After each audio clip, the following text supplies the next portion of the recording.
Hello there, Comic Clan, and welcome to Comics in the Cross, the greatest YouTubers you have never heard of. I, of course, am your host for today, Cross, alongside my partner in crime, Nitro, who is back with us today. I've done a couple of solo ventures on my own, but he is back for today's interview, which I am super excited about. And of course, we are in the middle of Spooky Month. We're in the middle of all the horror and all the exciting stuff we're doing here on the channel, so what better thing to do for Let's Talk Comics, for our interview for today, than to talk to someone a little bit twisted. I'd like to introduce the writer, creator, and founder of Twisted Comics, Neil Gibson. Neil, thank you so much for joining us on the show today. How are you doing today, sir? Thanks for having me. I'm a little intimidated because my name is Neil, but you've got names like Nitro and Cross. We can come up with a nickname. I mean, that's not a problem. Okay, come on. Okay. Online, you literally have your handles on your social media as Twisted Neil. I'm like, okay, that's good. That's a good one. See, it honestly came back because originally it was Neil James Gibson, and it's too long because Twitter in those days it affected how much you could actually post.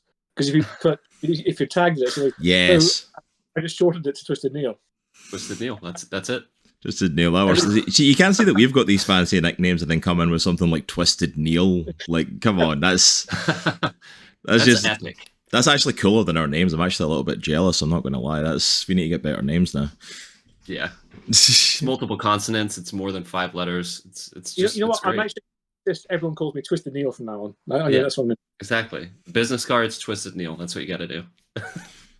That's it. You need to just like do business cards anymore. Is that a thing? For years, I probably should do, but I haven't. Yeah. No, it's like I've thought about us getting business cards, and I'm like, is that a thing people do though? Is that a thing anymore? And I'm like, don't know about it. But I don't know. Thank you so much for coming on the show, though, Neil. This is a great pleasure to have you here. It's great to have you on to talk about Twisted Comics, because Twisted Comics is actually a fairly big thing now. You guys have got a lot of different stuff going on. And as we talked about before we started recording, like we only really found out about Twisted Comics just over a year ago when we saw a random table that we were passing by when we went to C2E2 and saw Twisted Dark. And I'll be honest, the cover I've got up on the overlay right now is for Volume 1, and that was the cover I first seen, and it totally grabbed my attention. Like, what the hell is this? Yeah. It was one of the first things that caught my attention, and yeah, as I was saying before we started recording as well, my biggest regret was not buying Twisted Dark Volume 1 and checking it out when I was at the con, because the whole second day I spent a good chunk of it wandering around trying to find this table that I could not for the life of me find again. I don't know what happened. I don't know if you guys weren't there that day. I don't know what was going on, if I just had messed up where I thought I'd seen it. And this is what happens when you drink too much vodka. well, come on. It was a con. I was partying, partying hard. But for those of our viewers who don't know who you are, would love you to tell a little bit about yourself and a little bit about Twisted Comics and how you got into it. How I got into making comics or reading comics? Both. What started you in being a comic fan, and then how did that turn into you creating your own comics? Because it's not an easy thing to do, creating a comic. Well, so I read Spider-Man as a kid, and I got bored of it because every story became basically the same. He'd just about managed to beat a bad guy, and then a new bad guy come along who's even stronger, and he just defeat him in the end. And it was just the same things always over and over. So I thought, I'm grown up now. And then I was backpacking after university, and the film X-Men had just come out, actually, I remember, and there was a joke that a friend of mine was Wolverine, and there's a little cardboard Wolverine figurine in this in Vancouver in the shop window. I thought I'd buy that as a joke present. I got speaking to them, and they heard my British accent. And at that point, Garth Ennis, Alan Moore, and Neil Gaiman were all superstars. And they thought I knew them personally. I hadn't even heard their names. I didn't read comics. And they said, "But you've read Watchmen, right?" And I said, "Watch what?" And they said, "Stay here." Went and they bought Watchmen, and they said, "Buy this." And with such passion that I did. I remember feeling a bit silly. I spent $30 on something I didn't really want, but I couldn't believe how intelligent it was, how much it made me think. I thought, what a wonderful medium this is, and the visual interplay with the dialogue. So I got hooked on comics, and Vertigo was a big thing for me. Yeah. In that time, that if it had anything by Vertigo, pretty much it was going to be good. You Yeah. can't say about any publisher, I don't think, except Twisted Comics. Um, so I've been a fan for years. This is a fraction of the books I have here. Sheesh. Wow. And then I was working. I was a management consultant as my career, and I was working on a project in Qatar in the Middle East. And I had some free time, and so rather than watch TV, because my friends and family were back in the UK, I thought I'd try writing a comic, and that was Twisted Dark Volume 1. And from having the initial idea to having the book in my hands was 9 months. Oh, wow. Dang. And Sheesh. so I was just working in the evenings after I got home because I thought I'd give it a shot. And it went to #1 on Amazon. My first book. I was really I'm a science guy, maths, physics, chemistry. I'm a master's in engineering. I'm not a creative writer, but apparently people like my stuff. So Yeah. I thought, if I can make this work, every day of my life's a holiday. So I gave myself 2 years. I quit my job, and I'm still doing this 10 years later. Man, that's That's awesome. amazing. That's absolutely awesome. And it's really funny though, listening to you talking about like getting bored of like reading Spider-Man. Obviously stuff like Marvel and DC are like the heads of like the comic book industry. But that was a lot of why we kind of started going the direction that we did with stuff like we do like our indie comic book club and stuff like that, was honestly getting bored of like the cyclical nature of the superhero comics. Of it doesn't matter what happens, it all comes back to where it was to begin with. And that's what started us venturing into more independent comics and more different things, because there were so many great stories to tell. There's so many great stories out there.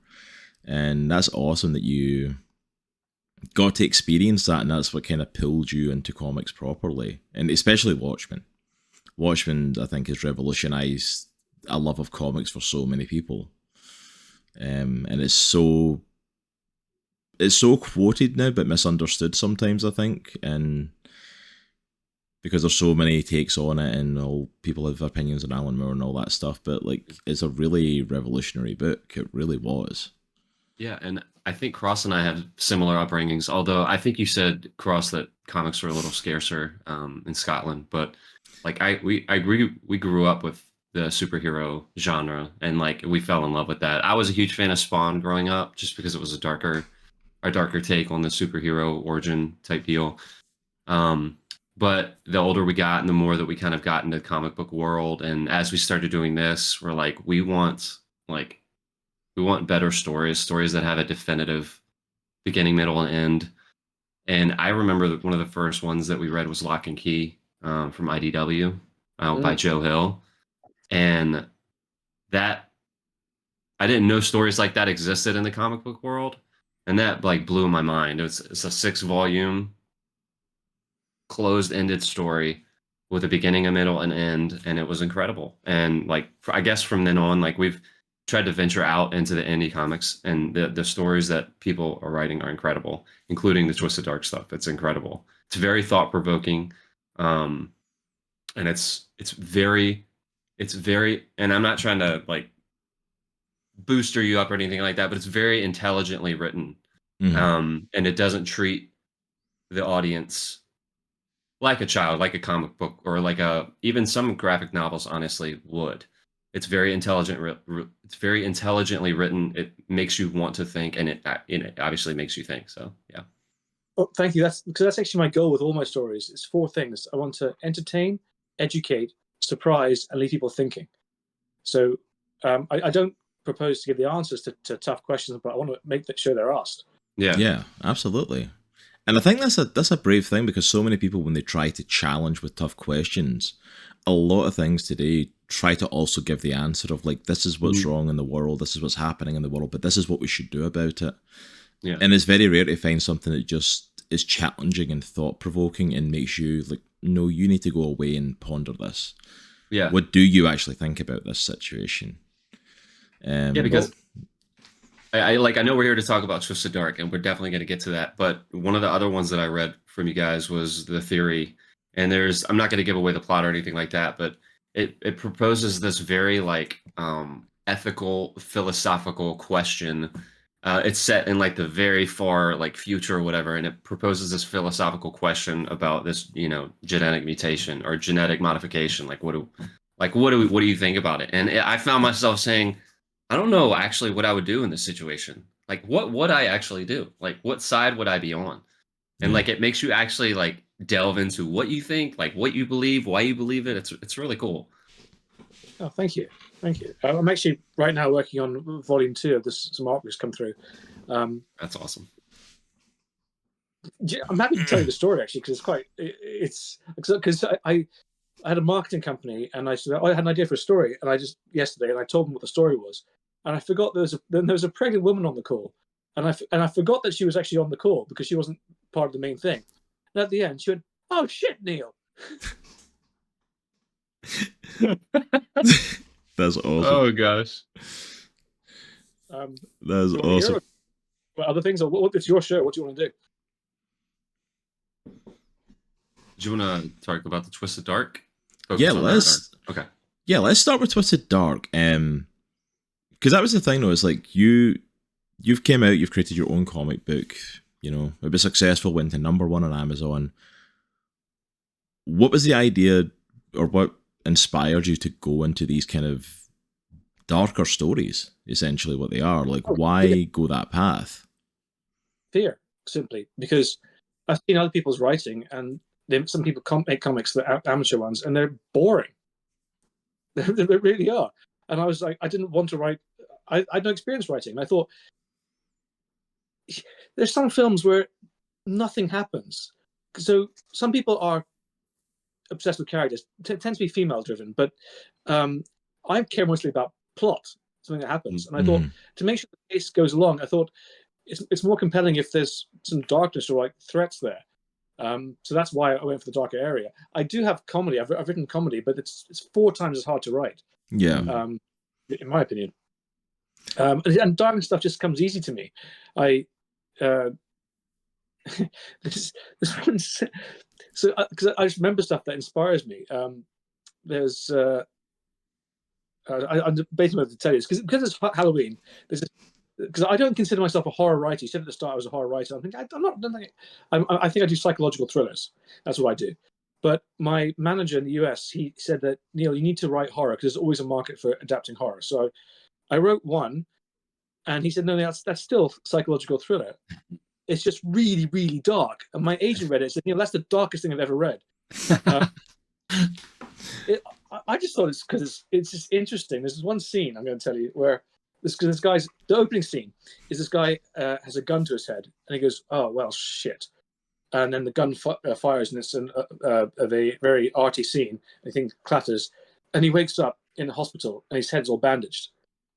And he looks out the door, and he sees a policeman asleep in the door, and he sees some water. He's thirsty, and he goes to reach for it, and clink, he's handcuffed to the bed. So he calls a button for the nurse, and asks for the water, and they give it to her. He asks what happened. He said, you survived, unfortunately. And he has no memory of what happened. Turns out he's a serial killer. He was surrounded by police, and so he tried to kill himself to get out of it. But he doesn't know if this is true or not. And gosh, then he's told some of the things he did. And one thing he did is this scene, and he's holding something. This is in the flashbacks. He's told, and he goes, "This is the trachea, and this is the esophagus. Oh, that's interesting. There's fatty deposits here. She was old for her age." And he turns around, it's a woman's head, but still beautiful. Then he kisses her on the lips. Would you like to kiss your wife goodbye? And there's a guy who's tied up, and he's just saying, "Why do this?" And he very creepily just to see what will happen next. So I thought that was horror, but apparently that's still psychological thriller. I don't know. Maybe I'm just, but see, that's the thing though, is for me, I'd be like, that definitely ventures. I guess that's why I described it as horror, because psychological thriller, the stuff that it's almost scarier than horror. Like horror can be something as insane as like a stupid like 70s slasher flick, where it's like big guy, like, you know, like Jason running around with machete hacking at people. It's like, that stuff's scarier though. Because it's almost like it's more real and it's more horrifying in that way. But like, I love that stuff. Like, I love the stories in this. I think when I described it, when I had done a review for Volume 1, I described it as, it feels very reminiscent of like reading old school fairy tales. Mm-hmm. They're not horror-esque. It's like, but there's something unsettling about it. Yeah. They don't have a happy ending. They don't have a, you know, and they lived happily ever after. There's none of that. It's like, it's just, this is the story. This is the way it is. And it's like, there's something just so unnerving about it. It's like, or like, I think I also described it like the early seasons of Black Mirror. You know, before Netflix in America got involved and made it all like, oh, we have to have it kind of okay and we can't go as dark. Like the first few seasons when it was darker endings and everything wasn't okay. And I'm like, we're almost moving away from that kind of content and stuff. So to see something that's like, no, we're going to do this and it's going to unsettle you. Because I think the funny thing, I'm a big fan of Black Mirror, but I don't like, sometimes I don't want to watch the next episode because it's an hour long minimum. And that's an hour of bleakness. That's too much. Yeah. So this is why Twisted Dark is structured the way it is. It is short, sharp, punchy stories. Yeah. So you can just in 5 minutes and go, oof, get hit. But you can go, oh, I'll have just one more. But it's not just for a long time period. There's a wonderful film called Wild Tales by an Argentinian director. And it's short stories like that. And I had to pause halfway through because I was enjoying it, but that's enough for now. Yeah. Yeah, and it's like, and it's one of those interesting things for that, because you tell these amazing short stories in it, but they also feel so full and so, like the story, like, and I was telling Nitro about this, like the story that sold me on Twisted Dark, like when I was wanting to review it and stuff and I was wanting to check it out, I went on the website, which I'll have linked down below for anyone watching, and I did the Twisted Challenge, because I saw the Twisted Challenge on there and I'm like, what the hell is this? Let's see what happens. And it sent PDFs out to me, and it's actually the first two stories that are in Volume 1. And the first one like caught me off guard right away, because the first one in it is suicide, which in itself is like caught me off guard. But it was actually the second story that really got me. And I've completely forgot the name of it, but it's the one where it's the Ritual. Is it Rituals? Is it Routine. Rituals? Routine. That's it. Yeah, it's like the guy living in the forest with his son, living in a little cabin and living this happy life. And it's, you know, the son goes out hunting and he's quite happy, you know, and then his son doesn't come back and like, oh no, what's happened? And he goes out to get him and he finds him. He didn't want to come home because he hadn't been able to catch anything. I'll give away the twist. But that twist that comes from it, which that was such a gut punch.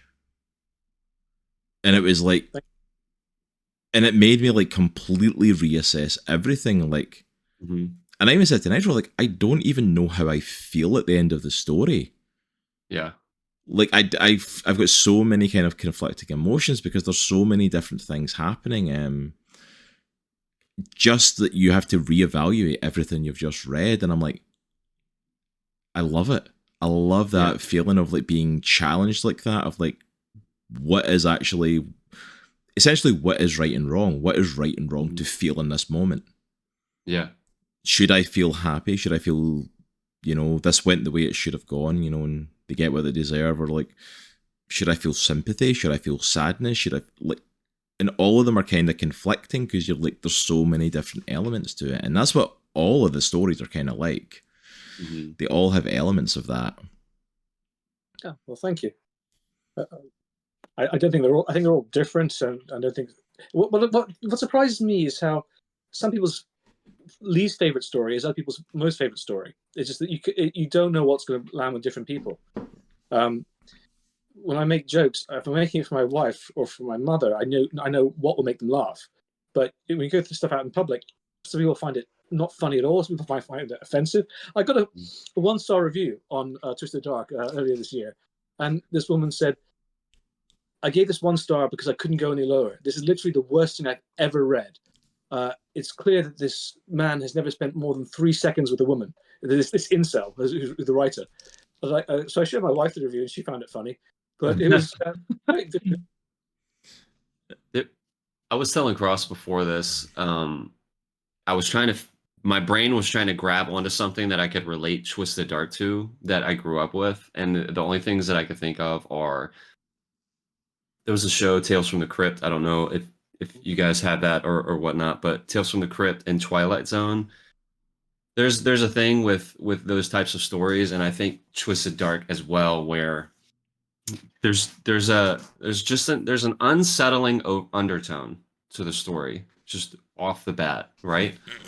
And I think you get people to let their guard down at some point in the story, and then you introduce something that changes the entire paradigm.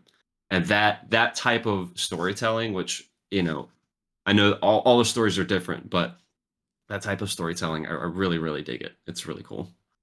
You do know that Twisted Dark is actually one giant story. They all connect together. Yeah. That's actually one of the things I was going to bring up to you is, like, did you initially go into Twisted Dark with for lack of a better phrase, with an expanded universe idea, like it's all interconnected? It's like there's all kind of taking place in the same world, or was that something that came later? Because even in Volume 1, we see a little bit of an overlay with some of the things. So there is a lot of stuff hidden in the book. So I can find it on here. So the connections are there from the start. I mean, just that story routine. Don't you recognize that panel, right? Mm-hmm.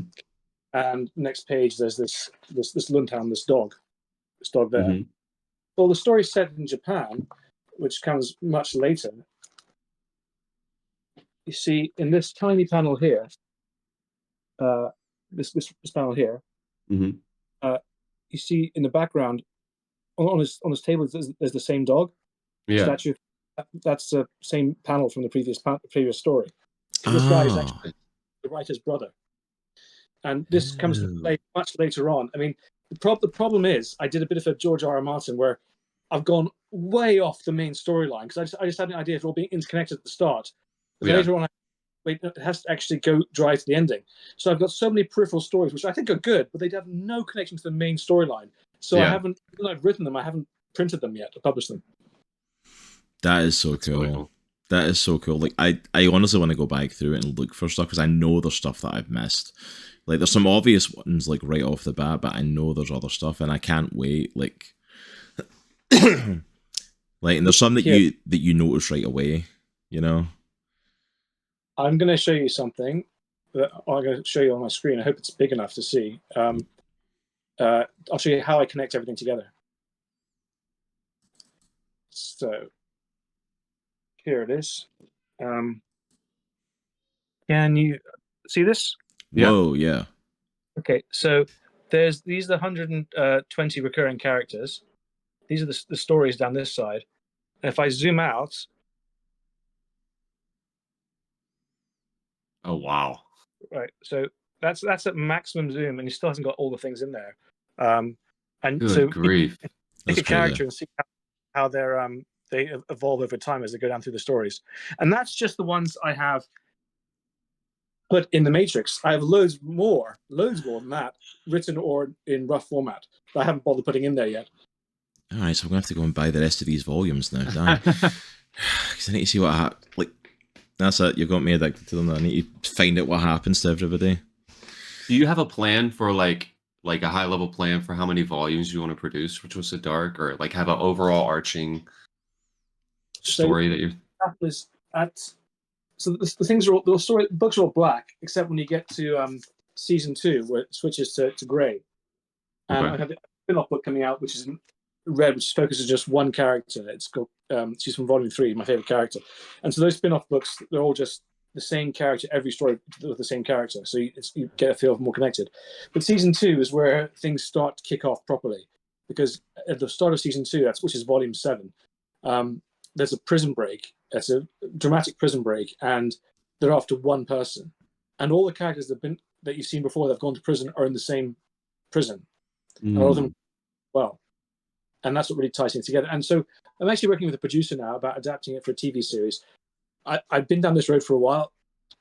It can go nowhere. So, I'm not saying it's happening by any means, but he asked me to write out the first season, to plot it out. And so what I've done is you have the prison break, and it goes to these 9 characters that are broken out of prison. And I feel like I have to tell you the story. So, just briefly. And go for it. We've got time. Just warming up. Yeah. This prison guard he's playing his phone. He's playing the old Atari game Breakout.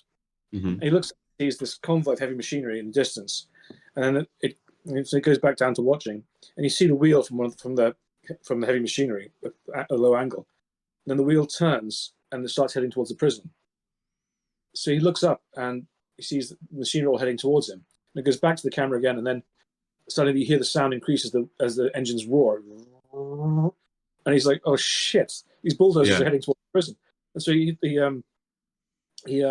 says, "Control, I think I have an issue." And there's no response on his radio at all. "Control?" He hits the panic alarm, and there's no sound. He looks up and sees some of the prison's already on fire. He's like, "What the hell?" At that point, all these bulldozers smash into the prison, and then the drivers get out, and they have these things called dazzlers, the high-powered lasers that just blind all the guards. Any guards they see just blind them. And then they take out these canisters and spray this red and blue foam over the heavy equipment, and they run, and they run away. And someone says, "Phase 2." And then these other cars pull up, and they're almost limousines. They're fancy cars. And the drivers get out. They're all like wearing suits like a Tarantino film. And they have these signs saying Rajiv Kuti, Liam Chapman, Mark Cole. And so Mark goes, he comes out, he sees the heavy machinery, and he says, "Dad?" And then he rushes up to the driver and says, "I'm Mark Cole." "Well, get in, sir." Someone else tries to go, "I'm so-and-so." "Really? You don't look like your photo." Tases him, kicks him in the head, waits for the real guy to arrive. Someone else comes up and says, "That's me." "Oh, fantastic." Takes a gun, shoots him in the head, shoots him several times on the ground, turns the board around with a different sign name. It's complete pandemonium. No one knows what's going on. And then the cars will drive off. Some guy isn't picked up. And then it cuts to everyone in the cars, and they'll say, "What's happening? Who organized this?" And it's smash cut, opening sequence of Twisted Dark. Oh, that sounds wicked. That's really cool. That is awesome. So for season 1, what I've done is it then goes to the person there, where they're being taken, then a flashback as to what they did to get into prison, part of it, and then back to them where they're being taken. So every short is that sort of sandwich, as it were. And some of them will have you put together, but this way I split up with, because you see how I do engineering work. I write in Excel, that ties together. And I've written the whole of the first season, and I handed off the pilot episode screenplay to the producer last week, so let's see what he thinks. Hopefully he likes it. That's really cool, man. That sounds really cool. Like, honestly, I would absolutely eat that up. I would love seeing that show. I hope something comes. I know you said you've been down that road a few times and it's not really came to anything. I hope something does come of it. Thank you. Because it's just, that sounds awesome. I'm down for it. Because that's the thing. Is like, if this got greenlit for TV, it's like you've got a plethora of stories already, basically waiting to be adapted and to go. And for the 8 volumes of Twisted Dark that are out already. Yes, 8 out already. And the countless others that you're probably going to release. We'll see. I mean, it's. I'm currently writing various other things as well. I can't talk about it, but I've been asked for a reason to convert Trapped into a screenplay. So that was what I'm doing as well. Nice. Which I find hard to do. It's hard because that particular story just doesn't. A, it's comedy, which is harder to do, but B, it's an odd one because you're familiar with inciting incidents. Okay, right. Just so for any viewers out there who don't know, that's when something happens to shake things up in the story. Okay? Yeah. Now, in some stories, it happens very fast. So in Die Hard with a Vengeance, it's in the opening minutes. Okay, there's an explosion happens in downtown Manhattan, and then this bomb is going to keep blowing things up unless things happen. So that's the inciting incident right from the start. In Rocky, it comes really late into the film. Okay, now there is a minor inciting incident in Trap, but the real one happens actually about 3/4 of the way through. So it's a sort of slow burn, and then it really kicks off. And I'm just wondering, do I have to rework all of this for film? Because I don't know if it's going to work otherwise. Yeah, it's like, because that's it. It's like, just because something works as a comic doesn't mean it'll translate as is to another medium like that. So you have to rework it sometimes. Like, 'cause comics are a very different sort of medium. Yeah. But let's take a chance to talk about that actually then, because Twisted Dark, although it's like the premier title, like the premier series of Twisted Comics, you got a whole bunch of stuff going on over there, a whole bunch of different series that have came out. And the latest one that you're talking about is Trapped, which, congratulations, just had a very successful Kickstarter campaign, and got fully funded and above. So congratulations on that. What took you into some of the paths for some of these other stories, like Trapped? You know, you're saying how like poker players don't really see a proper like interpretation of what they do on like in different mediums. What took you into writing a story like this? Just this guy Joe Stapleton. I met him, and he I wanted to work with him, and he pitched some ideas about poker. Because we know some people who are massive poker fans, and they'd help sponsor the story if it was about poker, because people get really passionate about it. Yeah. It was basically like a heightened version of his life story, just the things that he gets up to, and it's very authentic. That's what poker players love. And just when I was chatting to him once, we somehow like this banter. We got on to James Bond, and I said I only really like 2 James Bond films, which is From Russia with Love and Casino Royale. And Casino Royale was amazing, I think. Yeah. He goes, apart from the poker scene. I was like, what? And then he went onto a rant about it, about why the poker scene was so bad. And it was like, I didn't. He's completely right. And it's like, and this is $100 million movie, and they couldn't even get a poker consultant on board to make sure it's correct. And it was, Joe, I'm sorry, you're gonna have to say all that again because this is going in the book. That's the book. It's great. That's the best part of the movie. when he anyway, because when he explains it, you guys, and it's Yeah. That's awesome. I kind of want to hear this explanation from him now, because I'm not a massive like poker player or anything like that, so I would not have picked up on anything like that. I'm like, yeah, it's a cool scene. I would not have picked up on any of that stuff, but that's really cool that you've got the opportunity to kind of do a poker story that's actually fitting for people who enjoy poker, and they're actually no, that's correct. That's what would happen. Yeah. And yeah, you took that and turned it into Trapped. Can you pitch us a little bit of the story for that and tell people what it is? So Joe's a poker commentator, and he believes that a deck of cards, which I happen to have here, it's the best game in the whole world. Okay, you can have infinite fun with it and banter. But if poker is the greatest game in the world, why has it become so shit? And he hates what poker's become because it's all gone GTO, or game theory optimization. You're not playing the player anymore, you're just playing the odds. The best players, the people who win tournaments, are just thinking, and you have to study so hard all the time to make sure you figure out if this is the card comes next, what are the odds I have with that? And it's you don't bluff, you don't have character, you don't have banter. You just heads down, sunglasses, hoodie on, earphones, thinking, and it's not fun anymore. And he's starting to hate poker as well because he's a poker commentator and he gets fired from his job. So he's got no money, no income. He's in the world of poker. And the greatest feeling in poker is it's called trapping someone, when you trap them and then you milk them for money.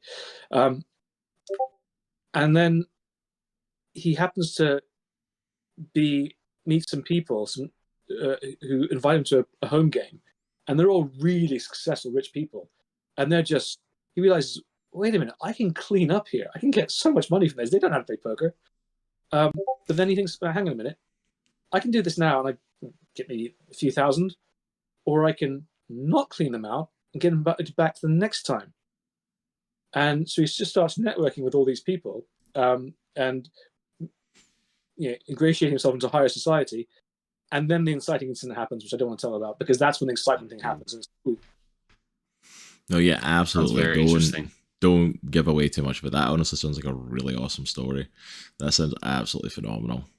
Yeah, I think you. I'm looking at the Kickstarter right now, and you said it's basically Rounders meets Deadpool. That sounds amazing.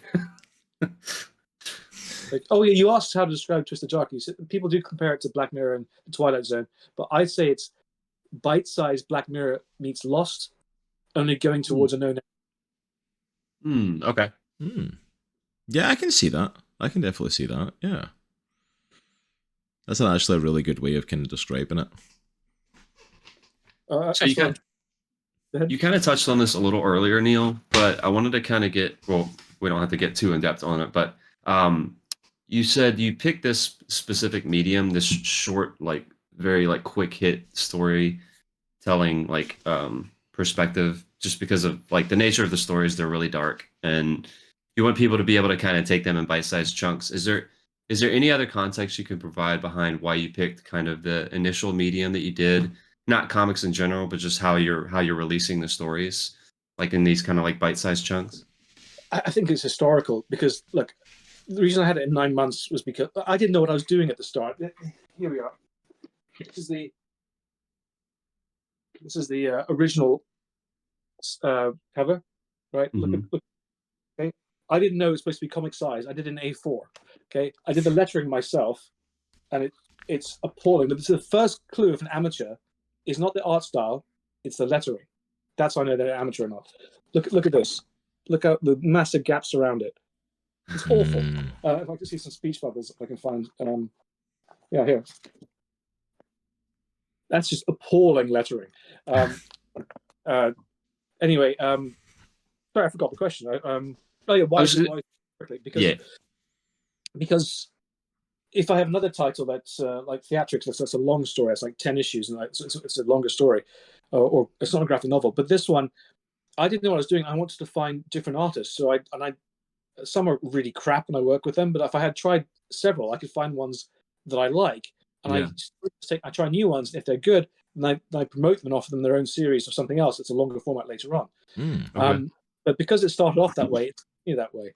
And also, I was lucky because some people try to they come to me and they say they have an idea for a 7-book series. I'm like, you've never done anything yet. Draw a 1-page comic, draw a 4-page comic, and then you've learned so much. And then do a 10-page one, then do a 22-page one, and then you can you move on. So because I started this way, it happened to work because I was learning some of the stories. I think I jumped 1 or 2. I'm not sure. I certainly did for my Twisted Lights. Twisted Lights comedy. I junked some of those stories. They were awful.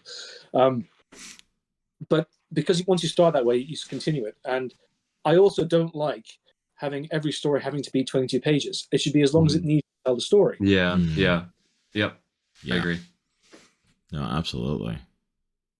And a funny note, the new version of Volume 1 doesn't have suicide at the start. We've changed the story for one story called Paralysis because we had too many incidences of people getting upset at Comic Cons. They just see the page, and one woman cried. Something raw happened to her. Just saw that, and it was like too much. Like, wow, we don't. So we have content warning signs, but who knows? We pick this up in bookstores or something. They don't know. So if they see this on the dark stories, they go, hey, maybe it's not for me, which is fine. But they shouldn't be made to cry when they first read a story. So so it's not as doesn't grab you as much. But I think that's a good trade-off. So not upsetting people. Yeah. No, I think that's smart because I'll be honest, it's a shocking first story if you read the version with suicide at the start of it. Like it's definitely a shocking story that stops you and kind of catches your attention. But no, absolutely, when you're starting to look at marketing out and oh wait, no, this could actually be a bit triggering for people. Let's not have it be the initial story that they see. Yeah. Not to get rid of it. It's still a thought-provoking story, but at the same time, it's like, don't hit them in the face with it right away. Let's something else first. No, it makes absolute sense. The new story is called Paralysis. It's this guy. His name is Edo Tola, and he has a recurring dream. He's stuck face down, leaning down in a pipe, and he can't move. And he's stuck. And no one knows he's there. He can't shout out because no one will hear him. And it's a terrifying dream. He has it all the time, and he hates it. But then he wakes up, and it's worse because he also gets sleep paralysis. There's a chemical the body releases, which stops you moving in your sleep. Otherwise, if you imagine you're running, you'd be running in your sleep. To stop that happening, this chemical's released. When you wake up, it dissipates slowly, but in some people, it dissipates too slowly. So they wake up, but they can't even move their eyelids. They're awake, but they can't move. And he gets Gosh. and he's like, "Oh, this is even worse." But then he feels his girlfriend get up and go to the loo. Oh, good, she's awake. Because sometimes she can notice when he's awake, and she can comfort him at least. Yeah. But then he feels it. Oh no! One of her pet tarantulas has gotten out and is climbing on his leg. Gosh. Nope. And he's like, "Oh God, no! Should I stop talking?" No, you keep going. I'm just gonna tune out for a second. And the spider keeps crawling. He's like, "No, this must be a dream. I must imagine this." No, he's trying, and it's like, no, and it's crawling in his face. He's trying everything. He's trying all his might to make a sound. Meanwhile, Gail is doing all she can not to make a sound. And she takes another spider and puts on him. This is too funny. Why hadn't she thought of this before? Oh my goodness. Oh no, that's Gosh. yeah, that's triggered something in me. That's Yeah, me too. But you're not crying, so it's okay. Good. oh, I'm not crying. I'm not going to sleep soundly tonight though. Thanks for that. Good grief. Sleep paralysis added to the list of fears. Thank you, Neil. I do like what you talked about. Just kind of going back to. Sorry, my brain's jumping all around. But going back to the actual process of making comics, I think it can be, not that it's not complicated and then it's not an intense process, but I think someone who has a really good story that they've had for a really long time, that they want to get out, that they want people to see, they want people to experience. I think the options that they have are plentiful, right? There's ways to get your story out. There's ways to get your story in front of people. Like you said, you're not a comic book creator by trade, right? You're an engineer.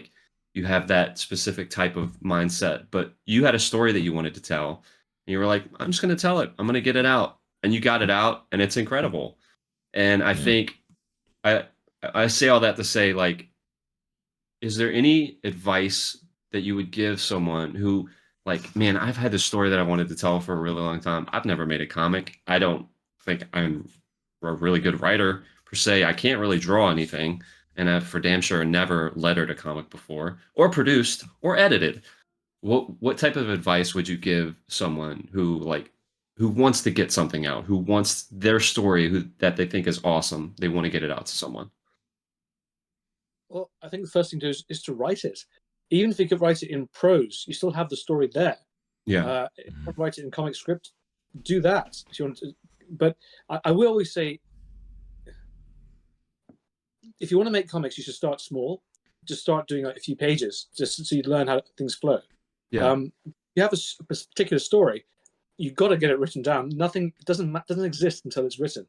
So it doesn't matter what format it is, just get the story done. And then, I mean, I have a free course on teach people how to make comics, which you can get on my website. So people might want to try that and teach you how I make comics. But I'd say just go for it and do it. If you have it, but when you translate it to comics, if you're going to do that, I would start with a short story first. I do highly recommend that. Have you guys ever made comics yourselves? We haven't, but we're in the process of making one. Yeah, we can say, because we've announced it and stuff, we're in the process of creating a comic at the minute. We have a script, and we've done we're about to start on the artwork and stuff for it, so we're in the process. So honestly, we're just seeking tips for it, because we've been comic fans all our lives, but actually creating a comic is a totally different thing. And putting something out is totally different. So yeah, any advice, anything that can help with that, we're more than open to. Cool. How long is the script? 41 pages. Okay, good. That's manageable. It's not huge. Is that a self-contained story? It's part of a larger story, but the story in itself has a beginning, middle, and end. This 41 pages. Roughly on average, how many panels per page? I would say I've tried to keep it around 5 to 6. So I've thumbnailed all of the pages, but we tried to keep it around 5 to 6 per page. Cool. I don't think you need advice. Just go ahead and make it. The only thing I will say is that if you ever do this with your panels, I reserve the right to punch you. That. Okay, good to know. Why? It's hard to know what the flow is. Like, do you go top to Exactly. bottom and then right, or do you go top, right, bottom? Absolutely. If you do it this way, that's fine. That's the first one you read. That's the second. That's the Yeah. third. Yeah. But the other way around doesn't work. We've had this Cross and I have had this Yeah, we've conversation had this before. conversation about comics. Like, we've read a lot of comics, like a lot of comics, and even for some of the bigger publishers, like the big two, even honestly, Image, sometimes IDW, and others as well. But I feel like big publishers should not have this problem. Sometimes it's hard. Like, a lot of times it'll go across pages as well. Like, the flow will go across a page, then you have to go all the way across, or it's just a really confusing layout, and like that's just a barrier to entry right off the bat. Yeah. Yeah, I shouldn't have my flow broken up with it. Yeah. I get playing with the medium and doing things differently. I get that. But there's a reason that books are shaped this shape and not that shape. Yeah. It's because humans find it easier to read that way. So Yeah. I think if you get lost reading a comic, that's the creators failing you. Yeah. No, absolutely. I would 100% agree with that. It's like this, if you can't even let your readers read it properly without getting confused about what bit of to read next, then you've definitely failed somewhere with that. Like, something's not done what it's meant to do. Because like that's immediately something that takes me out of a story. If I can't work out what the next panel I'm meant to read is and I have to work that out, I'm already not immersed anymore in whatever story you're telling. Regardless of how good or not the story is, how good or not the art is, if I can't tell how to read it, then that's not really a benefit to anyone. Yeah. Yeah. And well mistake that artists do when they're drawing is because they care more about the art and the story. I've rarely met an artist who actually cares about story that much. They just want to draw cool things. They want to draw a robot punching a shark or something. And each panel is a lot of foreshortening, and it's too much drama. It's like an action film with all action is no good. You have to have the different variations. But when they're initial artists, the most common mistake I see is backgrounds. If you have consistent backgrounds, even if the characters move and the camera angle changes, the reader knows where they are. Where other times, if it just changes too much, it's difficult to follow. Oh, that makes sense. Yeah. Yeah. Makes you think of like a movie when you get too many like jump cuts in like the middle of an action scene or that, where it's like back and forth all over the place and you can't tell like what is actually happening. Like what's going on, who's winning, who's doing this. It makes me think of kind of that of you need to be able to keep track of what's going on. Yeah. I also sometimes tell people, okay, look, we need to make sure that this shirt here is a color that stands out and it's seen there, and there, so people know it's the same person because of, or it's the same day. Yeah.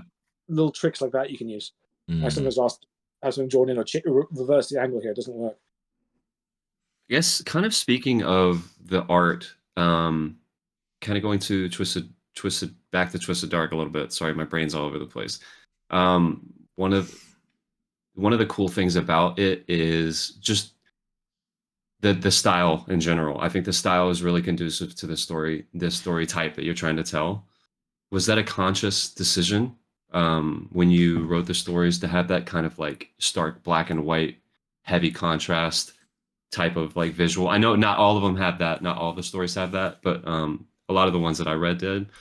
I feel like it aids the story. It helps tell the story really well. Was that a conscious decision?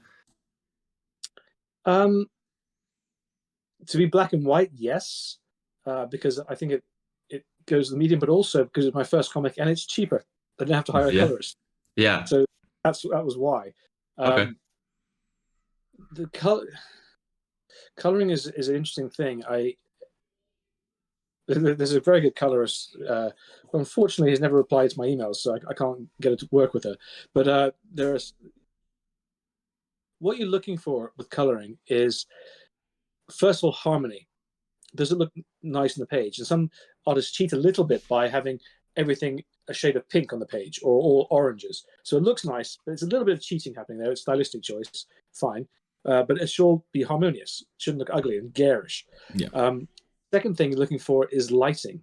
And good colorists have 2 light sources. So it's right now you can see the light on my face from this side, but there's also some other reflections somewhere else. Yeah, like bouncing light. Yeah.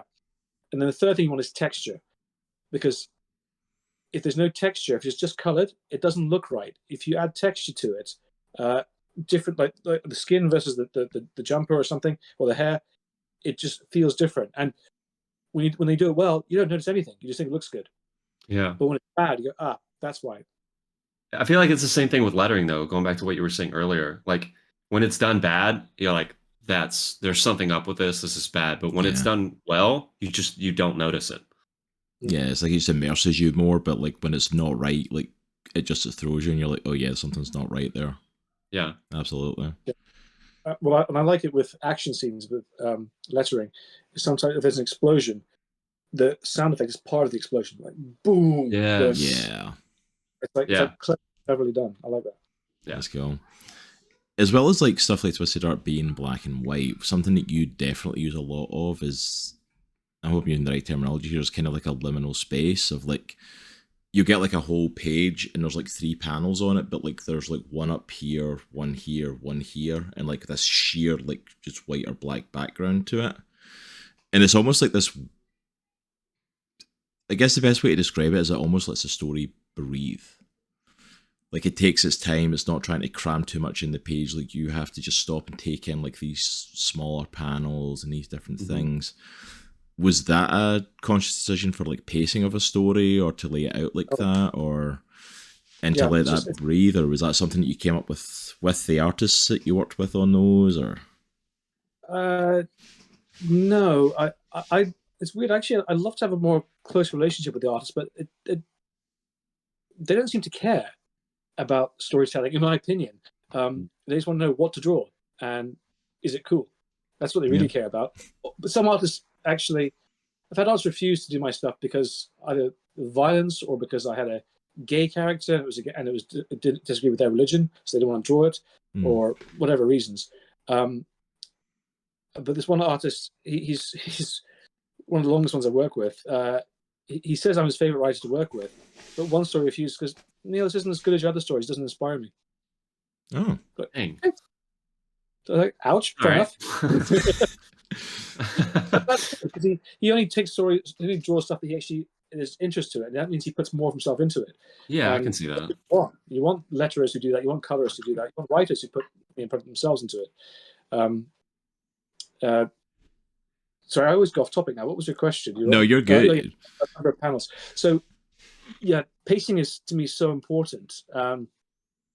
You don't want everyone a block of text, and when people are having dialogue, I use bolded words, or sometimes I use the words slightly larger, and I do this subtly.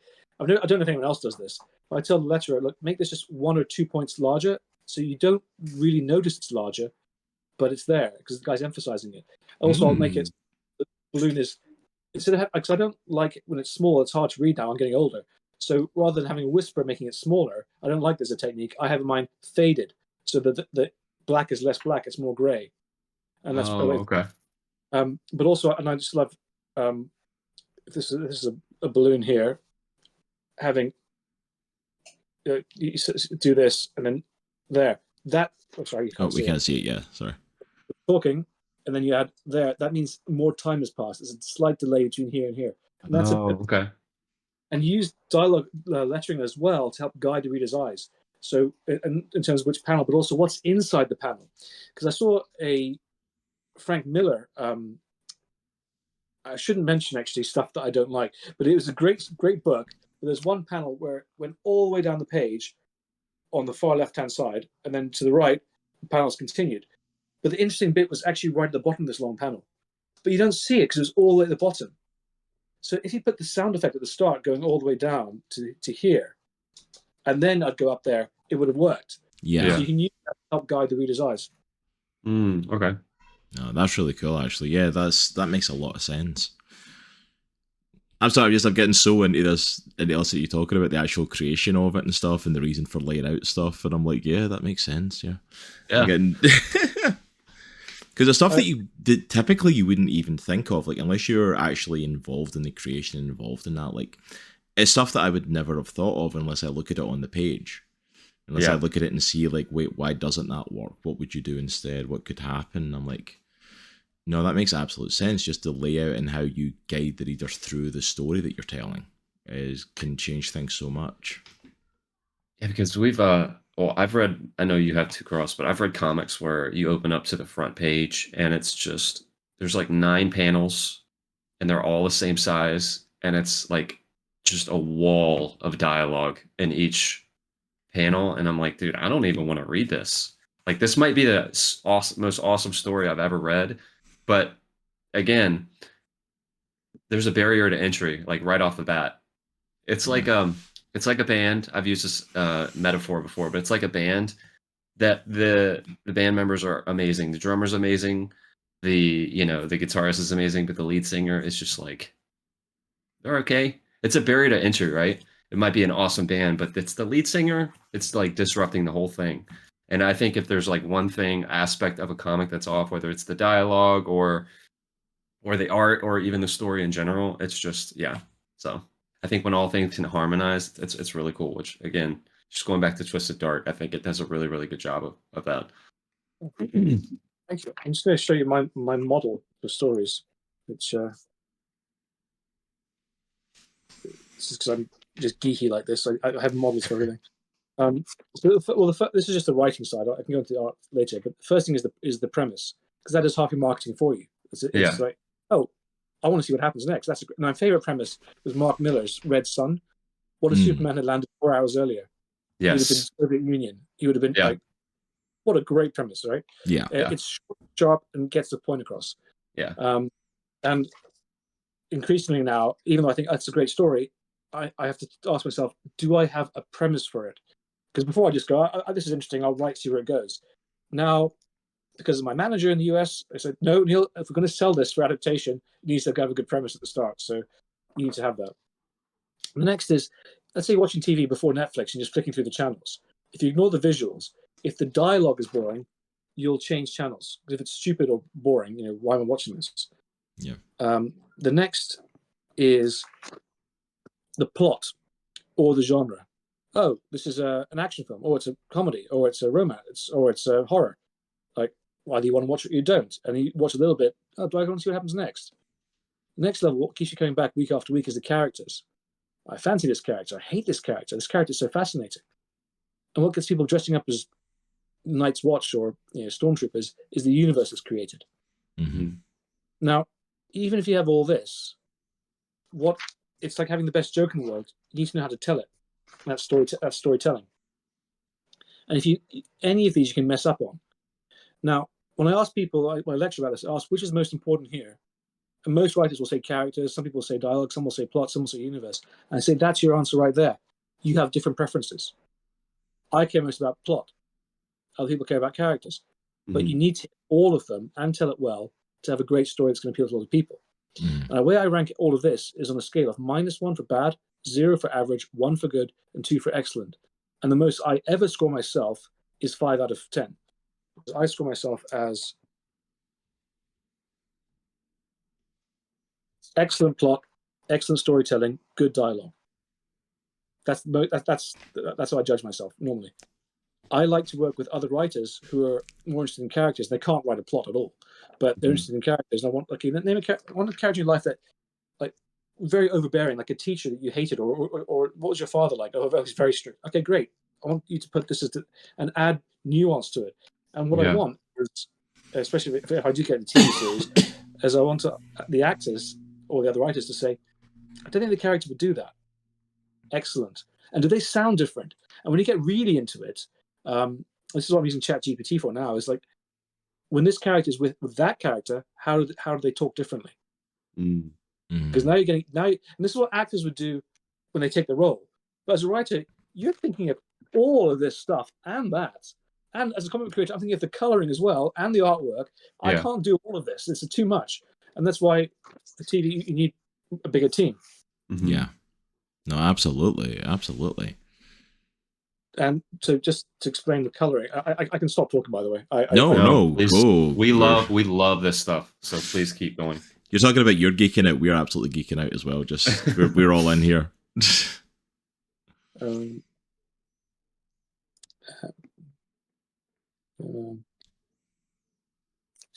okay, and this is harmony, lighting, texture. So this is the bigger model expanded. So for the visuals, the first thing you notice is the quality or style. So you'd like to see the art and go, I just don't like the art. It's a non-starter. Mhm. Next thing you notice is the clarity. A lot of manga suffers from this because, or I didn't like some of the old 2000 AD stuff where there's so much happening on the page. It's called hyper-realistic. It's a lot of work's gone in, but I can't tell what's going on. What should I focus on? Yep.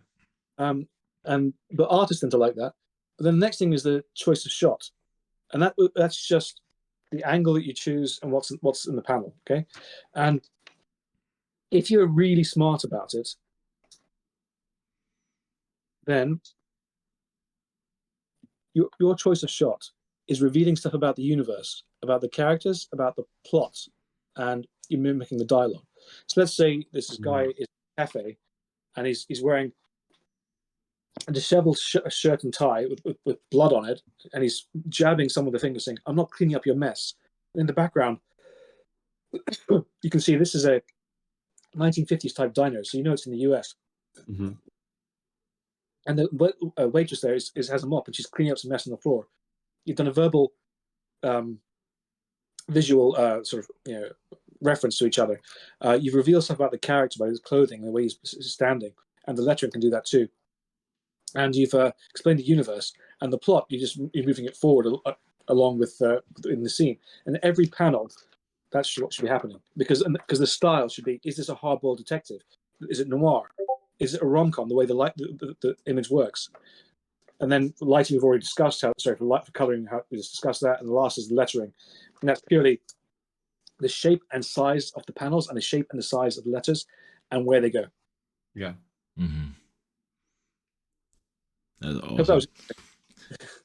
That's incredibly interesting to me. Yeah, it's like I love learning about this stuff. Yeah, I'm not gonna lie, like we love comics in this, but like actually getting into the nitty gritty of the creation of it, like I love hearing about all of that stuff because it's stuff you don't get to hear all the time. You don't get to hear people talking about the processes, and I absolutely love it. I think I can see it in Nitro's face the same as mine. Like I've just got gears turning about like the comic that we're working on now. Yeah, when you were talking about the panel layout, what do we need to change? What could we do here? How could we fix this? What could we do to show this more? How does that like my brain's now like in the background is just like all the gears are turning. So when you were talking about the panel layout, I was indexing my thumbnails. I'm like, I don't think I did that. Did I do that? Well, one thing you can also do is sorry, I'm scribbling all over this, but if you have a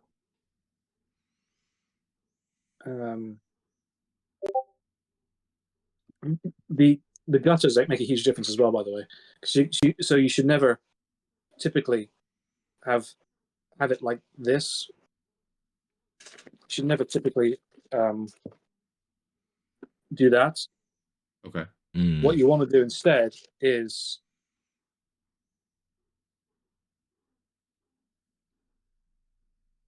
dude, I'm taking so many mental notes right now. you have it like this. Offset it a little bit. Okay. Yeah, because it's easy. It just flows better. And then what you do is you can also in this one you just have the guy standing there. His hand is pointing to that panel just visually, and this guy here maybe has an umbrella which is pointing down to that panel there. Okay. Now that's the artist. That's like visual clues. Yeah. Yeah. Okay. I mean, that's higher level to it, but people do it. I was gonna say, I hope you're like taking a lot of notes here, Nitro, for the art in 100%. this. Yeah. Well, if you like it, there's a free course on my website, which I can delve into this.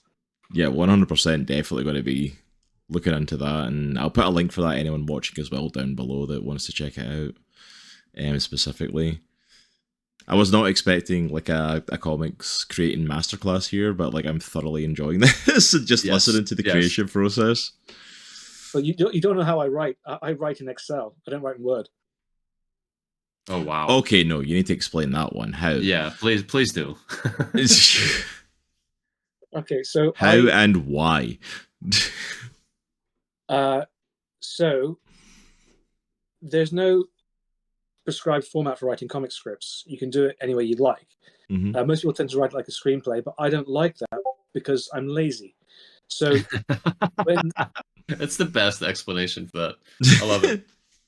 Well, because it's like page 4. There are 5 panels on this page. Panel 1, this, and you go, wait, and you finish writing the script. And you go, wait, there's too many pages. I've got to cut some panels here, or I've got to add something. Wait, so this is no longer page 4. This is now going to be page 3. And you have to redo all the work. I'm not doing that. I'm too lazy. Yeah. No. So I write it in prose first to get the story right, and then I have columns in Excel where it's so it has the artwork, what I want drawn in that panel, and in this cell it's the dialogue of who says what. Okay, and then if I have a note for the colorist, it goes in the end. And in the first column, it has a mathematical system where I put it goes 1.1, 1.2, 1.3, 2.1. Okay, 2.1. That's page 2, panel 1. So there's 3 panels on page 1. Okay, I just put in a number, dunk, and it automatically sorts all the. Okay, where's okay, there on a page break there, because that's a good panel and it's a dramatic scene. It's literally a page turn. It has to end there. I can see where everything else lines up, and then it gives me data. It tells me, Neil, the story has got 20 pages there, and then it tells me number of pages with 1 panel on it, number of pages with 2 panels, with 3, 4. Is it mixed up? And I see in a row, if I have 4 pages in a row with 5 panels, no, I need to mix it up a bit more. Oh, that makes sense. It gives me all the data. Yeah, that makes sense.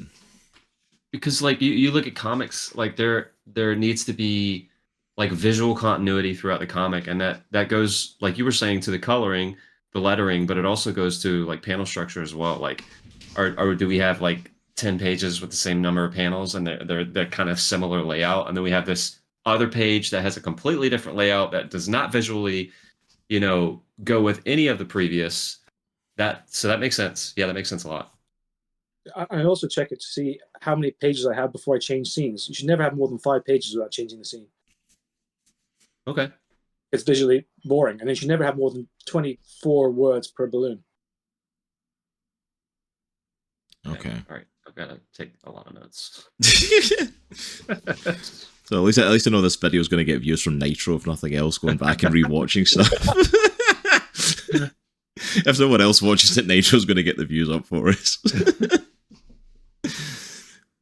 But because that's the thing, like, yeah, a lot of that is stuff that I would never even have thought of and never even have put together. And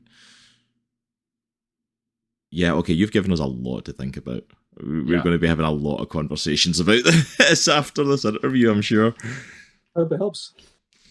Oh, it already has. I'm fairly certain. Like, it's already given us stuff to just consider that I would never have considered when creating a comic for the first time. It's like, from layouts to the way lettering is, to the way panels are laid out, to even like laying it out in Excel like that makes a lot of sense. And that's like, because like when I was younger, I tried to write a comic script, and I've got ADHD. I got bored trying to write out like a full script of like a comic, and I'm like, this is just try to write dialogue and put in like every little thing to make sense, and I'm like, I can't do it. My model is a bit extreme there, because that's just the writing tab of the Excel workbook, because I have lots of different tabs that do different things. So I have a tab, for example, for characters. So each character is like having Twisted Dark there, and then it's what's their conscious desire, what's their unconscious desire, okay, what's their driving, why is this character fascinating, what is their visual clue that makes them stand out, and have all the list of these things, and what they, and then the backstory as well. And I think and sometimes I never use the backstory, but it's there ready waiting in case I need it. And that's just in the tab for that particular story. For that, I'm going to start using Excel to lay stuff out now. Like, I've just I'm already planning stuff for that. Like even just simple stuff, like the fact of like I'm setting up to like run our next D&D campaign, and I'm thinking I could use that to like run everything and keep everything all lined up and nicely set out. And like, I'm going to start using Excel for so much stuff now. Just done. I love it because then once you have the character sheet, then have another one for the scene sheet. So each scene, especially this is when you're writing a long story as well, because I move the scenes around to make sure it flows well. But then you see how many characters are in each scene, and then you go back and say, "Oh, I haven't seen this character for so many scenes. We need to have them more often." Whatever, and so it just gives you data to look at without having to think about it. Everything. Because I'm lazy. You say lazy, I say thinking smart. That's how I see it. There's a term, ambitiously lazy, that I think would apply to this situation. I like that. I like it. Yeah. I absolutely love it. All right. Yeah, we'll try and get back onto the actual Twisted Dark stuff in the comics and everything like that a little bit. We've gone in such a tangent off of this, and it's been amazing. Hey there, Comic Clan. Did you know that Comics in the Cross are also on Patreon as well? For as little as just $2 a month, you can get access to all of our content from YouTube early before it drops here. That includes reviews for our comic books, tabletop gaming and video game channels, as well as the Indie Comic Book Club and our Let's Talk Comic interview show. Also, there is exclusive content available just to our Patreon subscribers. That includes watch-alongs, interviews, and a lot of behind-the-scenes information and goings-on in Comics in the Cross. If this sounds like something you'd be interested in checking out, then please go and check out the link for patreon.com/comicsinthecross. And if you do choose to support us and partner with us, then we are super grateful for that. And thank you so much for your kind and generous support. But for now, that's all from me. Let's head on back into your video. So just to kind of like pull it back to your comics and your stuff, after our little creator session there. So you started off doing Twisted Dark and started putting that out. At what point did you start to think about doing other stories? Like, obviously you talked about doing the kind of counter to Twisted Dark, which was Twisted Light. You've got Trapped, you've got a whole bunch of other stuff on there. You've mentioned comedy stuff a number of times, that you've been writing some of the more comedy stuff. What inspired you to kind of move away from just the Twisted Dark stories and start doing some of the comedy and some of the other stuff? Was it just like a creative passion, something you wanted to flex and try? Was it? I think you shouldn't stick to one particular thing. I learned that from Robert Kirkman, because there was one guy who, just like Twisted Dark, you don't know which story is going to grab people the most. You don't know which title is going to grab people the most. So far, Twisted Dark is our biggest seller, but people's favorite seems to be The Theory, actually. The cover of Twisted Dark makes people read that more. This Robert Kirkman said this guy he saw, who looked up to him when he was younger, and he looked miserable at a Comic-Con because he had one title that was a hit, and it stopped happening. So he thought, I'm not doing that. That's why. So he made Battle Pope, and he made Tech Jacket, and he made Wolfman, and he made Invincible, and then The Walking Dead was one that got famous, and Invincible was the second one. But his other ones didn't do as well by any means, and he's still a great writer. So you should have different things out there, and something's going to grab someone. So I've written one book called Gaijin Courier, which is set in an alternate Japan with fusion. So it's anachronistic.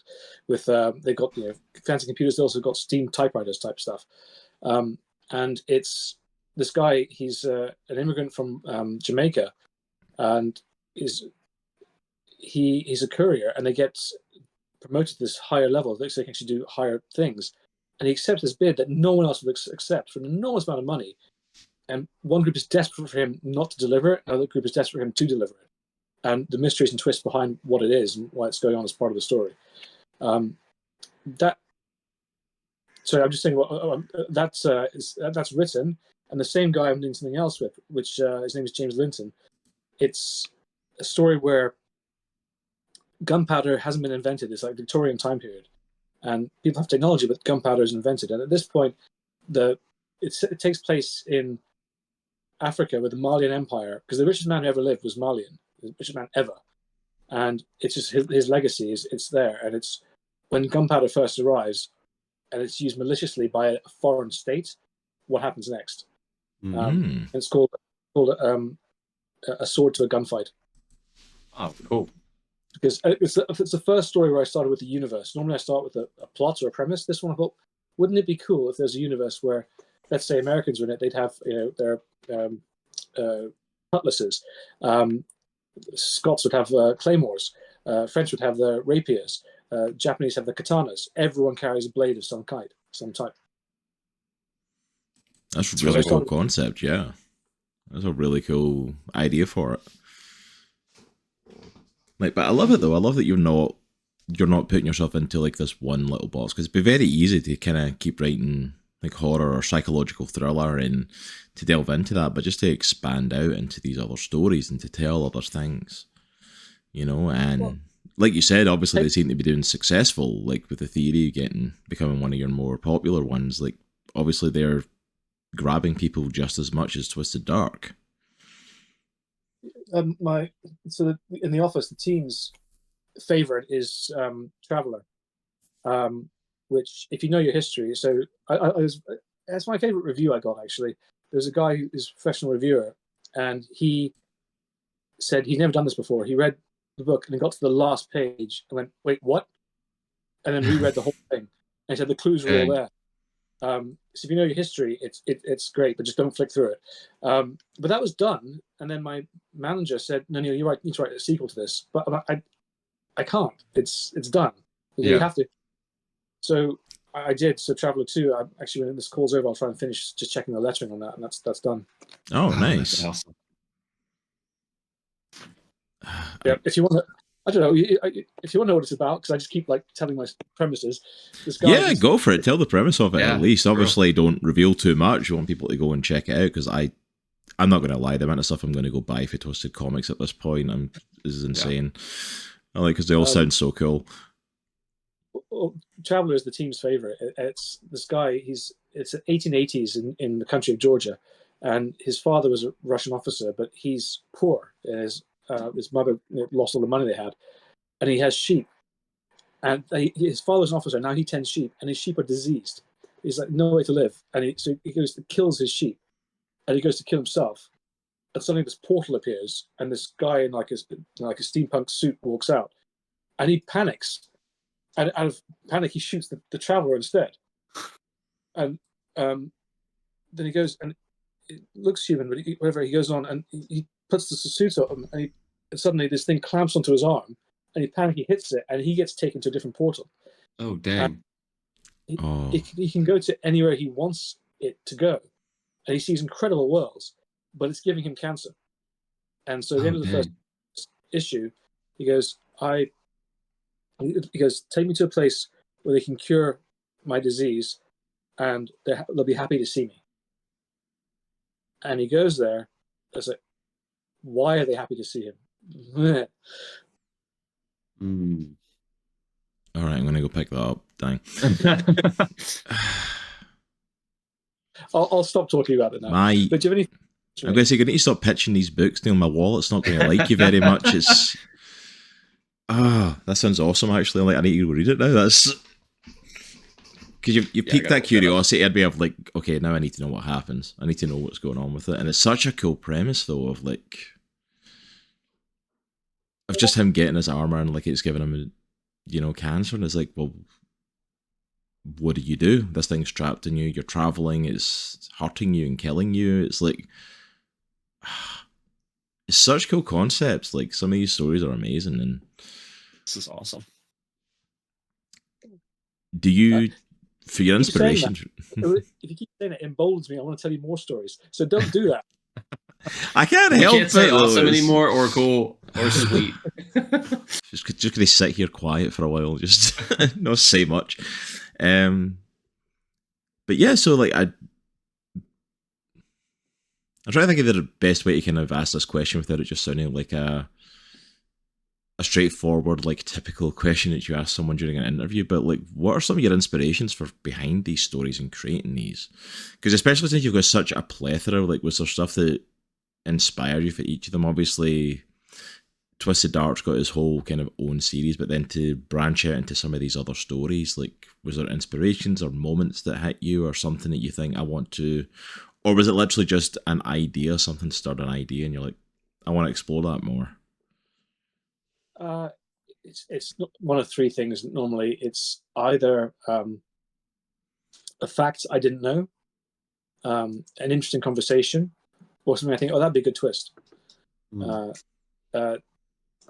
So there's once. I'll give you examples if you want, but that's the answer. I'll tell you on the stories. Go on, give me another example. It's not going to. I mean, it shouldn't bother you. You're going to get the money from me. So, for example, a fact I didn't know: what is the most bombed country on Earth? Oh, no idea. I have no clue. Take a guess.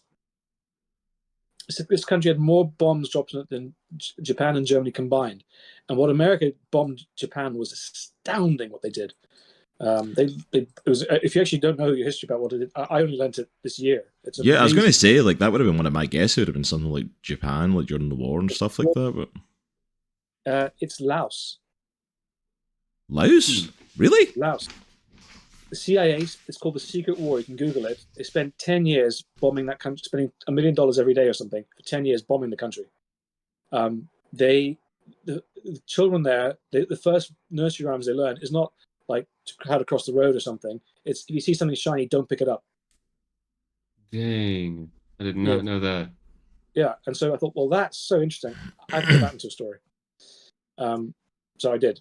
That's insane. Like, yeah, I had no idea. An idea for an interesting conversation. I read about this person who found out that their partner knew they were having an affair, and so this is for the theory. It's a spoiler. It'll be in volume 2 or 3. This guy, he almost dies. His life, just a fraction of an inch, so something happened, he would have died. And he's kind of freaked out. And he doesn't call his wife, he calls his friend. And he tells her, I need to tell you something. I've known my wife's been having an affair. Sorry.